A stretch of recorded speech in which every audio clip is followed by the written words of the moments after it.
என் இனிய தமிழ் மக்களே, இந்த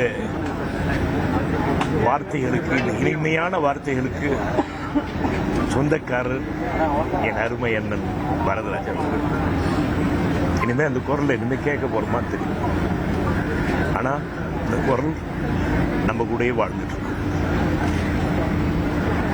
கிராமத்து கதைகள், கலாச்சாரத்தை மையமிட்டு முக்காவாசி படங்கள் அவர் எடுத்திருக்காரு. அந்த எனது இனிய மக்கள் அப்படின்னு ஒரு வார்த்தை வரும்போதே திரையரங்கமே கரகோஷமா இருக்கும். அப்படி மக்களோட மனசுல போய் ஒரு அருமையான ஒரு இடத்தை பிடிச்சவர் என் அருமையான பாரதிராஜன் அவர். முதல் மரியாதை படம் பார்த்துட்டு ஐயா கூப்பிட்டாங்க.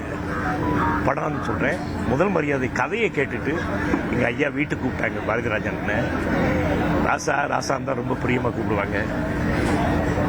நான் எத்தனையோ படங்கள் பண்ணிட்டேன், எத்தனையோ கலைஞர்கள் கூட, எத்தனையோ டைரக்டர்ஸ் கூட பண்ணியிருக்கேன், நல்ல நல்ல படங்கள்லாம் பண்ணியிருக்கேன்.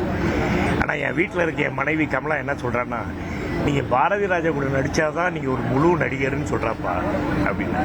அந்த அளவுக்கு மக்களோட மனசில் இடம் பிடிச்சாருங்கிறது தான் என் அண்ணன் பாரதிராஜாவோட அருமை பெருமை. திரையுலகம் இருக்கிற வரைக்கும் அவர் வாழ்ந்து கொண்டே இருப்பார். என் அருமை தம்பி விஜய் அவர்கள் அரசு மரியாதை பண்ண போறாருன்னு கேள்விப்பட்டோன்னு ரொம்ப ரொம்ப சந்தோஷம். திரையுலகத்தின் சார்பாக, எங்கள் அன்னை இல்லத்தின் சார்பாக எல்லாருக்கும் விஜய் அவருக்கு நன்றி சொல்லி, மற்ற ரசிகர்கள் அத்தனை பேருக்கும், அவரது குடும்பத்தாருக்கு எங்களோட ஆழ்ந்த அனுதாபங்களை தெரிவிச்சுட்டு விடைபெறுக. வணக்கம். அண்ணன் பாரதிராஜாவோட புகழ் ஓங்குக, வாழ்க. வணக்கம். இனி செல்லும் இடமெல்லாம் செய்தி. தந்தை டிவியின் வாட்ஸ்அப் சேனலை ஃபாலோ பண்ணினா செல்ல இருக்கும் இடமெல்லாம் செய்தி. இதோ QR கோட் இப்பவே ஸ்கேன் பண்ணுங்க, ஃபாலோ பண்ணுங்க.